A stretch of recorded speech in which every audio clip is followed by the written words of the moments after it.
Ողջույն, հարգելի հայրենակիցներ։ Կուզեմ այսօր ասել, որ ես սխալվեցի, երբ 2021 թվականին կարծեցի, որ դրանից ավելի խայտառակ քարոզարշավներ ու ընտրություններ չեն կարող լինել։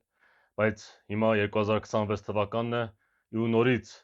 կրկեսային քարոզարշավներ են ու ցավոք սրտի ես սխալվեցի, որովհետև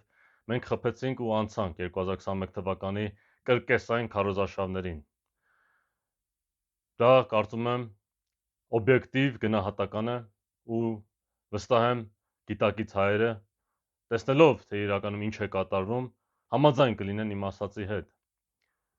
Կրկես է, որովհետև իրականում այս ամեն ինչը կեղծիկ է, այս ամեն ինչը սուտ է։ Այս բոլոր կուսակցությունները իրականում մի նույն համակարգի մասն են կազմում, հատկապես գլխավոր կուսակցությունները, որը իրականում արդեն նախապես որոշված է, թե որ կուսակցություններն են մտնելու ազգային ժողով։ Մենք տեսնում ենք, որ Գերագույն խրտվիլակը ասում է գլխավոր ընդդիմադիր կուսակցություններին, չեմ էլ ուզում անունները տամ, բայց ասում է, որ նրանք պատերազմի եռագլուխ կուսակցությունն են։ Բայց իբր դա ասում է իբր այն իմաստով, որ նրանք խանգարում ու խափանում են նրա կեղծ խաղաղության օրակարգը։ Բայց դա ոչ միայն սուտ է, այլ լրիվ հակառակն է ճիշտը։ Իրականությունն այն է, որ այդ գլխավոր ընդդիմադիր կուսակցությունները իրականում պահում են նրա թիկունքը։ Պահում են նրա թիկունքը, որպեսզի երբեք իրական ընդդիմություն չգա ու այդ օրակարգի դեմ պայքարի։ Այդ երեք ռուսոֆիլ անգրագետ օլիգարխները պահում են նրա թիկունքը ու դրա համար ես ասում եմ, որ այդ 4 կուսակցությունները Գերագույն խրտվիլակը ու այդ 3 գլխավոր ընդդիմադիրները իրականում կազմում են քառագլուխ պարտվողականության քառագլուխ կուսակցությունը, որովհետև նրանք ընդունել են հանձնվելու գաղափարախոսությունը եւ ծնկի են գալիս եռագլուխ Էրդողան, Պուտին, Ալիև հրեշի արչեւ։ Սա է իրականությունը։ Ու այն մյուս 15 կուսակցությունները ընդհանրապես արբանյակներ են, որոնք պատտվում են այդ հրեշի շուրջ։ Բոլորը նույն համակարգի մասն են կազմում։ Բոլորը իրականում նույն տերերին են ծառայում, ուղղակի ամեն անգամ պետք է 5 տարի մեկ համակարգը վերարտադրվելու համար պետք է նոր արբանյակներ, պետք է նոր դիմակներ, որպեսզի ժողովրդին ավելի լավ խափի մոլորեսնի ու ստեղծի այդ բազմազանության պատրանքը։ Բայց գիտակից հայրը արդեն հասկացել են, որ չի աշխատում։ Այս համակարգը փտած է իրոք։ Բայց որքան է ցավոք սրտի մարդիկ դա հասկանան, որ այս ամբողջ համակարգը կոռումպացված ու փտած է, ցավոք սրտի դեռ էլի հույս են կապում ընտրությունների միջոցով ինչ-որ մի բան փոխել։ Ու երբ ես գալիս եմ ասում եմ, որ այս ամբողջ համակարգը փտած է ու կոռումպացված է ու մենք պետք է մերժենք բոլորին, այս ամբողջ համակարգը պետք է մերժենք, ինձ մեղադրում են ինչ-որ իշխանությունը պաշտպանելու մեջ, որը պարզապես աբսուրդ է։ Չեն հասկանում, որ նրանք մասնակցելով ընտրություններին իրականում հենց իրենք են աջակցում այս համակարգին, որը աջակցում է հենց Գերագույն խրտվիլակին։ Ես այս ամեն ինչը հասկացա 2021 թվականի խեղկատակ կեղծ ընտրություններից հետո ու դրա համար ես որոշեցի մի ազգային շարժում հիմնադրեմ, որը դեմ կգնա այս ամբողջ համակարգի, որը կմերժի այս ամբողջ համակարգը։ Ու այս արդեն 4.5 տարում երբեք չեմ շեղվել այդ ուղուց, հասկացել եմ տարբեր ինչ-որ կեղծ ընդդիմադիրներ են եղել, մարդիկ ինձ մեղադրել են, թե ես ինչու սրան չեմ աջակցում, նրան չեմ աջակցում, որովհետև հասկացել եմ բոլորը նույն համակարգի մասն են կազմում։ Եթե կարողանում են նրանք նույնիսկ կուսակցություն գրանցել, չեմ էլ ասում ընտրություններին մասնակցել, ուրեմն դա նշանակում է, որ թույլտվություն են ստացել, դաբրոն են ստացել։ Իհարկե, Կրեմլից մասնավորապես։ Նա պարտադիր չէ, որ բոլորը ստեղծած լինեն Կրեմլի կողմից ու ֆինանսավորեն Կրեմլի կողմից։ Գուցե իրականում կան 1-2 հատ, որ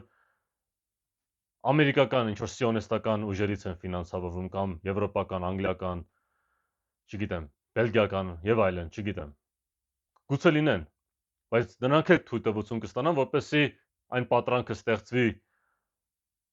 Հայաստանում, որ բոլորը ռուսական չեն, այդ ռուսական Կրեմլի համակարգը ասի, որ տեսեք, նաև կան արամետամետ ուժեր։ Նրանք ամեն դեպքում թույլտվություն կստանան, որովհետև վտանգ չեն այս համակարգին, որովհետև իրական ազգայնականություն չեն քարոզում։ ու իրական ազգայնականությունը ասացի, այնա, որ մենք պետք է պատրաստվենք ուժին պատասխանել ավելի մեծ ուժով եւ հարվածներին ավելի հուժկու հակահարվածներով, որ մենք պետք է կարմիր գիծ քաշենք ու պատրաստ լինենք այդ կարմիր գիծը խախտողների դեմ ուժ կիրառել։ Միայն այդպես մենք կկարողանանք Բաքվի բռնապետի դեմն առնել։ Ու նրան մինչև ապտակ չտանք, նա չի դադարի պահանջներ դնել մեր վրա։ Մենք պետք է այդ ուժը քարոզենք մեր հայրենակիցներին։ Մենք պետք է ասենք, որ մենք պարտավոր ենք ուժային գործոնի վերածվել։ Սա է միակ ճանապարհը։ Ով որ ձեզ գալիս են խապում են, ասում են մենք ավելի լավ կբանակցենք, այսպես դաշնակիցներ կունենանք, այսպես կանենք, այն կանենք, սուտ են ասում։ Սուտ են ասում, որովհետև այս դառը ճշմարտությունը ասելով համեմատաբար կայուն ժամանակներում չեն կարողանալու ձեր ձայները հավաքել, որ հետո աթոռներ զբաղեցնեն։ Բոլոր ժողովրդավարական բռնապետություններում, հատկապես երկրորդ աշխարհամարտից հետո, այսպես է, սա է կանոնը։ Կայուն ժամանակներում միայն կեղծիկներ կասեն, ինչա թե ընտրվեն, քաղցր ստեր կասեն, ընտրվելու համար, հետո աթոռներ զբաղեցնեն ու նորից խափեն ձեզ։ Մարդիկ սիրում են այդ կեղծ ստերը լսեն։ Արժանապատիվ խաղաղություն, երաշխավորված խաղաղություն եւ այլն, բայց իրականում նորից ասեմ, այդ քարագլուխ պարտվողական կուսակցությունը իրականում նույնն է, բոլորը իրար հետ են։ Հանկարծ չխաբվեք, հանկարծ չկարծեք, որ սրանք ինչ որ իսկապես իրար դեմ պայքարում են։ Ոչ միայն այդ 4-ը, բոլոր մյուսները։ Ու նորից ասեմ, եթե մենք սա չհասկանանք, մենք չեն կարողանալու այս խնդիրը լուծել։ Մենք պետք է խնդիրը լավ հասկանանք, որպեսզի կարողանանք այդ խնդիրը լուծել։ Ինչպես մաթեմատիկայում է, ինչպես ֆիզիկայում է։ Մինչև խնդիրը դու լավ չհասկանաս, դու չես կարողանալու լուծել այդ խնդիրը։ Դու ինքնախաբեությամբ զբաղվելով չես կարողանալու ինչ-որ հարց լուծել, խնդիր լուծել։ Այդպես չի աշխատում։ Մենք պետք է հատկապես տղամարդիկ, հատկապես հայրենասեր տղամարդիկ պետք է դադարեն ինքնախաբեությամբ զբաղվել։ Կանանց ներելի է, չգիտեմ, անչափահասներին ներելի է, բայց հասուն գիտակից տղամարդկանց ներելի չէ, որ անընդհատ խաբվեն այս նույն համակարգից։ Լավ, 1-2 անգամ հասկացան։ 35 տարի անընդհատ վերարտադրվում է այս համակարգը, որովհետև շանտաժի է ենթարկում բնակչությանը։ Ասում է անպայման մասնակցեք, որ գնացեք մերժեք, կապ չունի մյուս ընդդիմադիրներին դու իսկապես հավանում ես, չես հավանում, գաղափարական են թե ոչ, իսկապես հայրենասեր են թե ոչ, կապ չունի, ուղղակի գնացեք ընտրություններին մասնակցեք, որպեսզի այս իշխող ուժը նորից չվերընտրվի։ 35 տարի այդ նույն բանն են արել ու անընդհատ վերարտադրվել են։ Ու այս 35 տարում խաղաղ պայմաններում երբ է ինչ-որ մեծ փոփոխություն տեղի ունեցել ընտրությունների միջոցով։ Այսինքն պարզ չի արդեն, ամբողջ համակարգը փտած է, կոռումպացված է։ Դրա համար երբ որ դա հասկանում ենք, մենք հասկանում ենք, որ միակ լուծումը հեղափոխությունն է, իրական հեղափոխությունը, ոչ թե այն խեղկատակությունը, ինչ տեղի ունեցավ 2018 թվականին, դա իրականում իշխանափոխություն էր, տեղափոխություն էր, աթոռափոխություն էր, գեղափոխություն էր, ինչ ուզում եք ասեք, դա հեղափոխություն չէր, բայց դիտմամբ ոնց որ այդ բառը օգտագործեցին, որպեսզի վարկաբեկեն այդ բառը։ Բայց այն ժամանակ գուցե ինձ թվում է մարդիկ ավելի լավ էին հասկացել, թե ինչ պետք է կատարվի։ Այն ժամանակ մարդիկ ոնց որ հասկացել էին, որ ամբողջ համակարգը կոռումպացված է ու դրա համար հասկացել էին, որ լուծումը հեղափոխությունն է։ Բայց հիմա որ արդեն պետք է շատ ավելի պարզ լիներ, մարդիկ նորից սուզվել են այս խաղերի մեջ։ Ու որքան դուք խուսափեք այդ ճիշտ ճանապարհից, ճիշտ ճանապարհը այդ ազգային հեղափոխությունն է, որքան դուք խուսափեք, դուք այնքան ավելի եք բարդացնում վիճակը, դուք այնքան ավելի շատ եք վնասում հայրենիքին այդ լուծումից խուսափելով։ Ու դրա համար անընդհատ այս կրկեսը միայն վատթարանալու է։ Բայց ես համոզված եմ, որ սա վերջին անգամն է, որ այս համակարգը վերարտադրվելու է, որովհետև արդեն սպառվում է, չի կարողանալու հաջորդ անգամ վերարտադրվել, որովհետև նախ շատ բան է փոխվելու, աշխարհակարգ է փոխվելու, մեծ ճգնաժամ է սպասվում մեզ։ Դրա համար ասում եմ, որ միակ լուծումը ազգային հեղափոխությունն է եւ այդ ազգային հեղափոխությունը իրականացնելու համար մենք պետք է համախմբենք իրական ազգայնական քաղաքական շարժման շուրջ, փորձենք այն զարգացնենք, աճեցնենք, դա է միակ ճանապարհը։ Նորից ասեմ, ես դա հասկացա 21 թվականին ու մինչև հիմա հաստատակամորեն այդ ուղղությամբ ես առաջ եմ գնում։ Ոչ մեկի չի կարողանալու խաբել, ասել, չէ, այս համակարգից այս մարդը լավն է, էսի լավն է։ Առանց գաղափարական երկարատև պայքարի մենք ոչ մի հաջողության չեն կարող հասնել։ Հա, գիտեմ, մեծամասնությունը դա չի հասկանա, ինչ եմ ասում։ Մեծամասնությունը նման բաների մասին չի մտածում։ Բայց փոքրամասնությունը, չնչին փոքրամասնությունը, գիտակից հատվածը պետք է սա հասկանա։ Մենք պետք է հասկանանք, որ այդ չնչին փոքրամասնությունն է, որ որոշում է ազգի ճակատագիրը, պատմությունը կերտում։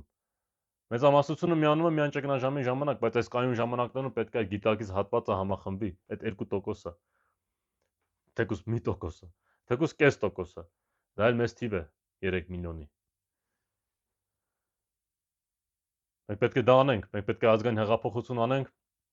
որպեսզի մեր երկիրը մաքրենք այս պղծությունից։ Սրանք պղծում են մեր երկիրը 35 տարի, ինչպես Բոդիսևսի անկոչ հյուրերը պղծում են նրա պալատը 20 տարի ու գխիվար շուր տալիս իր ամբողջ ունեցվածքը։ Նույն բանը անում են այս դավաճան նեոբոլշևիկները այս վերջին 35 տարում։ Եվ եթե ուզում ենք մենք պատժենք այդ անկոչ հյուրերին ու նրանք ովքեր պղծել են հայոց աշխարհը տասնամյակներ շարունակ, պետք է անենք այդ ազգային հեղափոխությունը ու պետք է հավատ ունենանք, որ Արարիչը վերին ուժերը մեզ համար այդ ճանապարհը կբացեն, բայց մենք պետք է պատրաստ լինենք։ Մենք պետք է պատրաստ լինենք ու հավատ ունենանք, որ այդ ճանապարհը բացվելու է ու մենք կարողանալու ենք իրական ազգային հեղափոխություն անել